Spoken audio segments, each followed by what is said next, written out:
Welcome to this tutorial presented by the Center for C-SPAN Scholarship and Engagement in the Brian Lamb School of Communication at Purdue University. I'm Martin Swoverland of the C-SPAN Archives.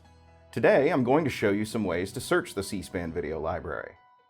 The library is very large, 240,000 hours of American political history, and it's well indexed, so there are many ways to find what you're looking for.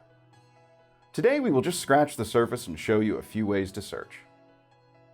Looking at the C-SPAN website, we will start with a search box. Let's say we're looking for a person. In our case, we chose Facebook CEO Mark Zuckerberg. Type his name in the search box. Select his name under Person. Each individual has a person page that shows their biography and their appearances on C-SPAN, broken down by years. You can do a number of further searches on this page. You can search by words spoken. Let's add the word privacy. Or narrow to the type of event. Here we search for Mark Zuckerberg speaking about privacy in a congressional hearing. It produces quotes of Zuckerberg on that subject. If they delete their account, the answer is no. That's why we actually offer two options. Each one of these can be played, clipped, and saved. You can find an on-screen guide right here to show you how to clip videos and keep them in your account. A second search we will do is by date. To get to the date search box, just press the search icon with nothing in the search box. We call this an empty search. Then choose Videos, and the date box appears. For this example, let's narrow down the search to September 11th, 2001. If you're interested in the president's appearances that day, select Person on the left, and then choose George W. Bush. It reveals 3 events. Our very freedom came under attack in a series of deliberate and deadly terrorist acts. Finally, we might want to search an issue. Let's take the opioid issue as an example. We add that word in the search box. By the way, for multiple word searches, you may want to put quotes around the phrase. Over 1,800 videos come up, so we may want to narrow our search by one of the options available to you across the top of the page. You can search video. You can search clips made by other users. You can also search people. Another option is organizations. And even mentions, where the word opioid was spoken by any person. Finally, you can also search legislation dealing with opioids. If you want to narrow that search further, come over here to the left-hand side and, for example, click on the current Congress. We have shown 3 ways to search: people, dates, issues. For each search, there are many ways to drill down further. Again, there is no one correct way, so try it yourself. You can always restart your search in a new way. If you have questions about how to search the archives, feel free to contact CCSE at centerforcspan@purdue.edu. I rise today to honor the life of Tyler Trent, a remarkable young Hoosier from Carmel, Indiana, who lost his battle to bone cancer at only 20 years old. Tyler Trent is a name known in households across the nation for his love of Purdue football and his inspiring passion and energy as a fan. Tyler always dreamed of becoming a Boilermaker and refused to allow cancer to get in his way. After beating cancer once and being diagnosed again in 2017, Tyler started school at Purdue on a presidential scholarship as planned in the fall of 17. He would drive home on weekends for treatment. Even still, Tyler would show up to cheer on his Boilermakers every chance he got. The Purdue superfan was featured on ESPN, named the honorary team captain when they won this Old Oaken Bucket game this past year. He received the Sagamore of the Wabash. He formed an organization which helps families affected by cancer called Teens with a Cause. In December, he won Disney's Wide World of Sports Spirits Award. When he received that award, he said, "There is always light at the end of the tunnel." It is with that optimistic and positive outlook on life that Tyler inspired the nation. He's united Americans far and wide to be Boilermakers, and I hope we can all continue to be grateful and live every day as he did. Tyler Strong. So when I see what happened to Indiana, which was having tremendous problems, when I see what happened to Indiana under Mike's work, also his predecessor did a great job, by the way, great job, who's now at Duke, who's now at Purdue.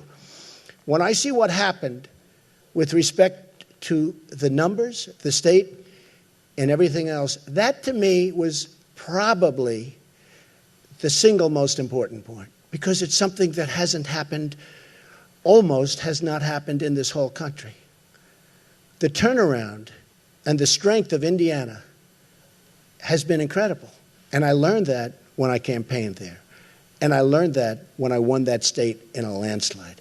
And I learned that when Governor Pence, under tremendous pressure from establishment people, endorsed somebody else, but it was more of an endorsement for me, if you remember. He talked about Trump, then he talked about Ted, who's a good guy, by the way, who's going to be speaking at the convention. Ted Cruz, good guy. But he talked about Trump, Ted, then he went back to Trump. I said, who did he endorse? So even though he was under pressure, because I'm so, outside of the establishment, it was the single greatest non-endorsement I've ever had in my life, okay? It is a time for national unity. I think there are broader areas of agreement on many big questions today than at any time in recent memory. Mayors and presidents agree. Spending must be controlled and deficits must be controlled if cities are to prosper. Republicans and Democrats agree. Our tax system should be more fair, should feature more balance between individual and corporate burdens, and should be more conducive to economic growth. It's a time for unity and for action. My assignment from Brother Moreau today is a very proud one. It's to speak specifically about the pride that Purdue University feels in one of its most illustrious and productive and famous of graduates. We're 150 years old this year, and in that century and a half, there is no one who has passed through our university of whom we are more proud, or to whom we owe more for the life they led. It was fun to go back and have a look at his years at Purdue. Some will not remember that having started in West Lafayette, he interrupted his studies. Why? To go serve his country in the Army, military policeman in occupied Germany. So it was not till 3 years later that he came back. And he had a college experience I believe he probably always remembered fondly. He played infield on the baseball team, Golden Gloves champion, proud member of his fraternity, and president of the senior class. He also went to class.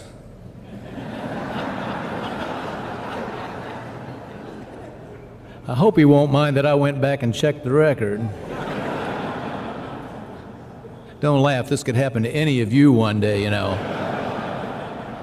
No, it was a pretty good record. He had a lot of A's, and they tended to be in classes like crop production and farm organization. There were some C's. Two I noticed were in American history and principles of economics.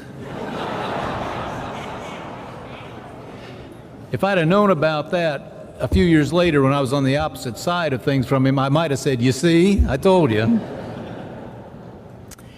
He left his mark on our university, but all of American higher education in such profound ways, some already mentioned, Title IX, of course.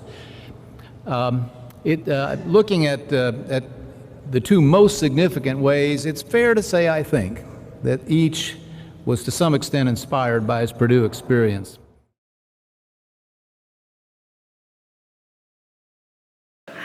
In all seriousness, if I turn on Fox News and watch it, and then I turn on CNN or MSNBC, they're two different planets.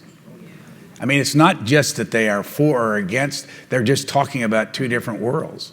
What's it like, because you do CNN? Oh, sure. And you do MSNBC. I was on CNN yesterday. Yeah. I'm a little hurt that you didn't see me on CNN yesterday. But, what time was it? it was 9 o'clock in the morning. It's too late for me. I get up at 4. Yeah. All right. What are you seeing inside these different organizations, and how can you go to all of them and still survive because it's a tough world out there now. So, I'm not a commentator. I'm more of a reporter and an analyst in a way. So I go on Fox and say what I think about things, and I get all this hate Twitter from people who think I'm really liberal. And then I go on MSNBC and I say exactly the same things I said on Fox, and I get all this hate Twitter from people who say I'm very conservative. And after MSNBC, they say I love Trump, and after Fox, they say I hate Trump. And I've said the same thing on both channels because they are different. They are really different versions of the truth.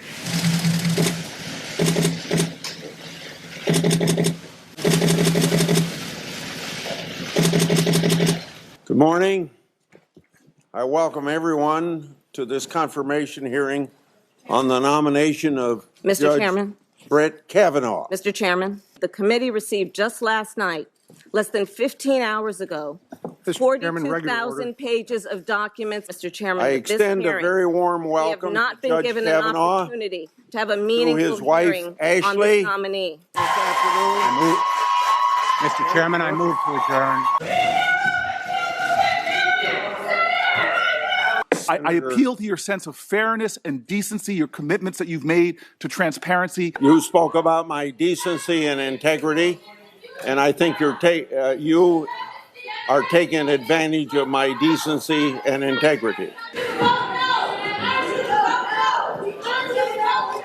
Somebody has decided that there are 100,000 documents protected by executive privilege, yet there has not been an assertion of executive privilege before the committee. What are we trying to hide? Why are we rushing? My colleagues on the other side are accusing the administration of using executive privilege to hide documents from the committee.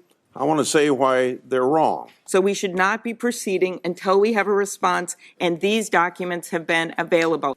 What is the administration afraid of showing the American people? What is it trying to hide? I think the treatment was shabby of Merrick Garland. If this were a court of law, that virtually every side, every member of on the dais on that side would be held in contempt of court. Oh, come on. Mr. Chairman, it's a pending motion before the committee. I don't understand. It won't take that much time. What is the rush? You can understand that I have been patient and listened to people not be recognized and speak anyway, because I would like to have this be a peaceful session. So the White House and Judge Starr, and I believe this fight is nothing more and nothing less than an attempt by our Democratic colleagues to relitigate the 2016 presidential election. Congratulations and condolences. This process has to stink. We have to stay here and get this all done today. If we have to stay into the night, we're going to stay, but I'm not going to cut anybody off now that I didn't do it right away. The antidote to our problems in this country when it comes to judges and politics is not to deny you a place on the Supreme Court. This is exactly where you need to be. The whole truth and nothing but the truth, so help you God. I do. From Kermit, West Virginia, 9 million hydrocodone pills over 2 years sent to a single pharmacy in a town of 392 people. Were you familiar with that? Yes, I am, sir. That's breathtaking. The American people are watching this, and let me tell you what they're thinking, in my opinion. They don't care about the meaning of the word immediately, or imminent danger, or they're not interested in the ICO, or the DEA, or the CSA, or the NBA, or the NFL. What they want to know is how a federal agency or agencies allowed 9 million hydrocodone pills over 2 years to be sent to a single pharmacy. Not 5, not 4, not 3, but one pharmacy in a town of 392 people. That's 23,000 pills per person. That's 31 pills a day for every man, woman, and child in Kermit, West Virginia. How could you allow that to happen? You know what the people of America are thinking? They don't care how many lawyers can dance on the head of a pin. They want to know how we're allowing this to happen. They're asking, what planet did we all parachute in from? How could the DEA let this happen? President Clinton had a bill, E-I-E-I-O, and in that bill was lots of pork. E-I-E-I-O, new pork here, old pork there, here pork, there pork, everywhere pork, pork. The president's bill cost much too much, and it must be chopped. Senator, I served with Jack Kennedy. I knew Jack Kennedy. Jack Kennedy was a friend of mine. Senator, you're no Jack Kennedy. I did not have sexual relations with that woman. The pictures of airplanes flying into buildings, fires burning, huge structures collapsing, have filled us with disbelief, terrible sadness, and a quiet, unyielding anger. These acts of mass murder were intended to frighten our nation into chaos and retreat. But they have failed. Our country is strong. Voting is crucial, and I don't give a damn how you look at it. There are efforts to stop people from voting. That's not right. This is not Russia. This is the United States of America. And I will fight until the death. We believe that separation is the best way and the only sensible way, not integration. But on the other hand, when we see our people being brutalized by white bigots, white racists, we think that they are foolish to allow themselves to be beaten and brutalized and do nothing whatsoever to protect themselves. So tonight, to you, the great silent majority of my fellow Americans, I ask for your support. I pledged in my campaign for the presidency to end the war in a way that we could win the peace. I have initiated a plan of action which will enable me to keep that pledge. The more support I can have from the American people, the sooner that pledge can be redeemed. For the more divided we are at home, the less likely the enemy is to negotiate at Paris. Miami. Good morning, Miami Beach. Good morning. Thank you for C-SPAN. I watch it every day. I would just like to say that I had occasion the other day to spend an entire day with troops that had come back from Iraq and had been wounded. What were you doing at Walter Reed? Are you a volunteer? Or? No, I just was asked to come and spend the day. I was working that day in Washington, D.C. What kind of work do you do? I'm an entertainer. Oh, what kind of entertaining? Are you USO? No, I actually was called by the USO, but I'm an entertainer. I don't want to go much past that. But is this Cher? Yeah. Thank you. First of all, thank you both for your work. It's so important, and I'm so proud of what you're doing. And sorry about the baby. And I'm also calling to thank Cher and C-SPAN for that first phone call that you made, because I was against the war, but I really didn't know about the devastation of these poor soldiers coming back until you called. And I told everybody I knew, and they were shocked. And I said, you know how I found that out? Cher on C-SPAN, not in the media or anything. With a chop here and a chop there, chop that pork off everywhere. Then we'll have a bill that's fair. E-I-E-I-O. Than false choices like the one the president laid out tonight. The choice isn't just between big government or big business. In 1984, an occurrence on the House floor that came to be known as Cam Scam. And it was a night that the Republicans were having a big political dinner in town. And I was there to do a few minutes in which I was outlining some things about congressional reform. And I was then going to proceed down to the dinner. As I went into my notes, somebody came up and handed me a note that said that they're panning the chamber. It is my understanding that as I deliver this special order this evening, the cameras are panning this chamber, demonstrating that there is no one here in the chamber to listen to these remarks. That is evidently the work of a change in the pattern of rules around here. It is one more example of how this body is run, the kind of arrogance of power that the members are given that kind of change with absolutely no warning. In the end, of course, we were the ones who won that fight because the calling of that into question caused Tip at one point to come to the floor. You deliberately stood in that well before an emptied house and challenged these people, and you challenged their Americanism. And it's the lowest thing that I've ever seen in my 32 years in Congress. Mr. Speaker, if I may reclaim my time, let me say, first of all, Mr. Speaker, I move we take the Speaker's words down. So for the first time in about 200 years, the Speaker of the House was disciplined by the House of Representatives for the language that he had used on the floor. in many ways, it is my patriotism being impugned. I am as sincerely committed to the survival of this country, Mr. Speaker, as you are. I am as sincerely committed as Mr. The Wright. gentleman's patriotism. I'm questioning his judgment. That's very I reasonable. also question didn't the yield, but I judgment will. of the chair. I was expressing my opinion. As a matter of fact, I was expressing my opinion very mildly, because I think much worse than what I said.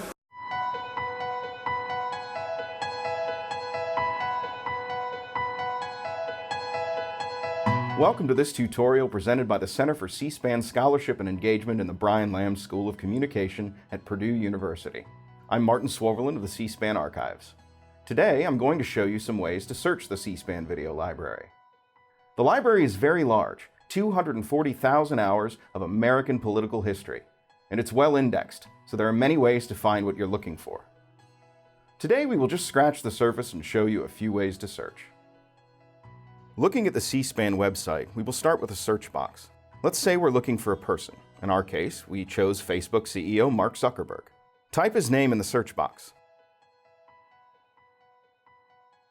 Select his name under Person. Each individual has a person page that shows their biography and their appearances on C-SPAN, broken down by years. You can do a number of further searches on this page. You can search by words spoken. Let's add the word privacy. Or narrow to the type of event. Here we search for Mark Zuckerberg speaking about privacy in a congressional hearing. It produces quotes of Zuckerberg on that subject. If they delete their account, the answer is no. That's why we actually offer two options. Each one of these can be played, clipped, and saved. You can find an on-screen guide right here to show you how to clip videos and keep them in your account. A second search we will do is by date. To get to the date search box, just press the search icon with nothing in the search box. We call this an empty search. Then choose Videos, and the date box appears. For this example, let's narrow down the search to September 11th, 2001. If you're interested in the president's appearances that day, select Person on the left, and then choose George W. Bush. It reveals 3 events. Our very freedom came under attack in a series of deliberate and deadly terrorist acts. Finally, we might want to search an issue. Let's take the opioid issue as an example. We add that word in the search box. By the way, for multiple word searches, you may want to put quotes around the phrase. Over 1,800 videos come up, so we may want to narrow our search by one of the options available to you across the top of the page. You can search video. You can search clips made by other users. You can also search people. Another option is organizations. And even mentions, where the word opioid was spoken by any person. Finally, you can also search legislation dealing with opioids. If you want to narrow that search further, come over here to the left-hand side and, for example, click on the current Congress. We have shown 3 ways to search: people, dates, issues. For each search, there are many ways to drill down further. Again, there is no one correct way, so try it yourself.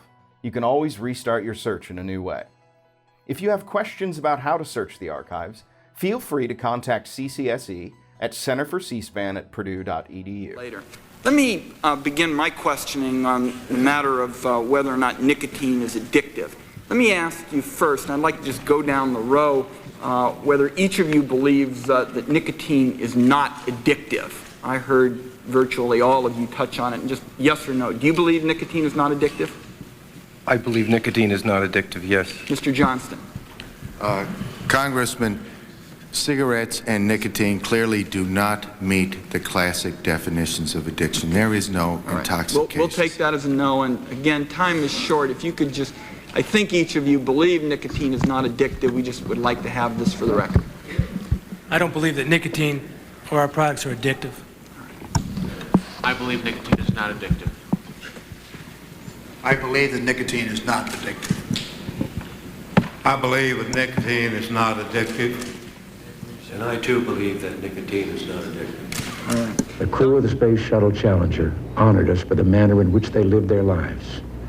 We will never forget them, nor the last time we saw them, this morning, as they prepared for their journey and waved goodbye, and slipped the surly bonds of earth to touch the face of God. I've asked many of you what you think is wrong with the Senate. What's wrong with us? As in most struggling organizations, in private, it's amazing how much common agreement there actually is. There is so much common agreement about what around here incentivizes short-term thinking and behavior over long-term thinking, behaving, and planning.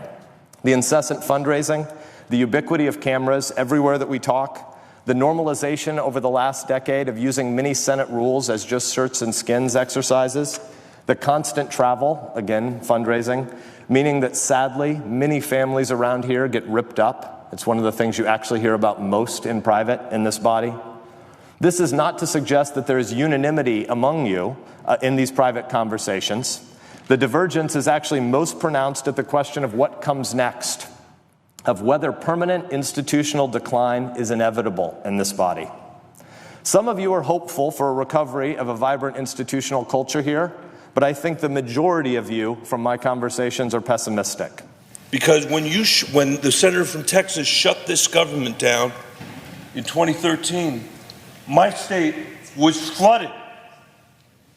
It was underwater. People were killed. People's houses were destroyed. Their small businesses were ruined forever. And because of the senator from Texas, this government was shut down. What will you do to bring the costs down and make coverage better? That first one goes to Secretary Clinton because you started out the last one to the audience. If he wants to start, he can start. Go ahead, Hillary. No, go ahead, Donald. No, I'm a gentleman, Hillary. Go ahead. Secretary Clinton? Well, I think Donald was about to say he's going to solve it by repealing it and getting rid of the Affordable Care Act. And I'm going to fix it because I agree with you. Premiums have gotten too high, co-pays, deductibles, prescription drug costs. And I've laid out a series of actions that we can take to try to get those costs down. But here's what I don't want people to forget when we're talking about reining in the costs, which has to be the highest priority of the next president. New York cannot.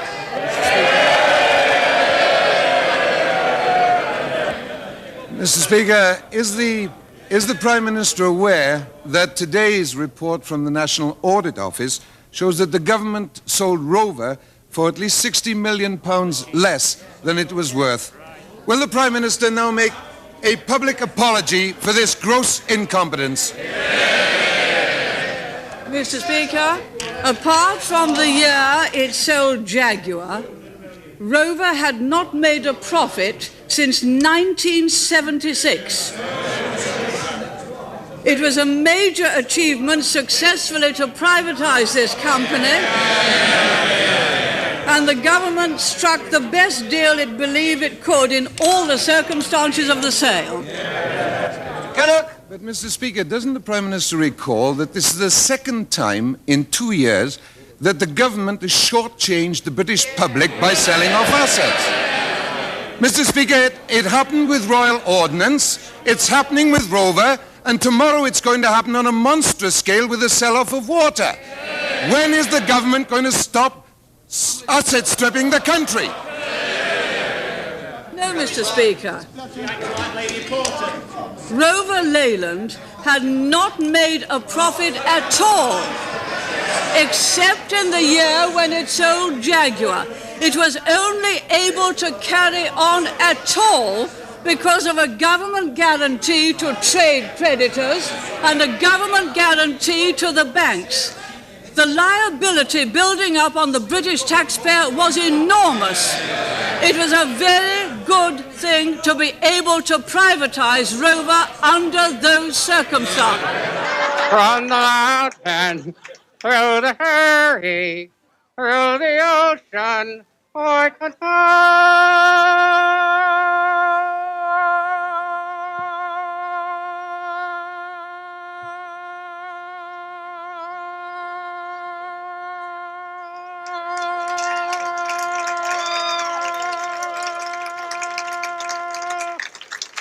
Godless America, I hold faith.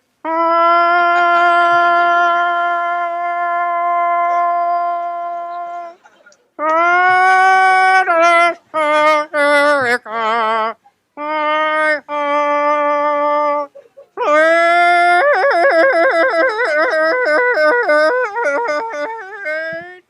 Oh.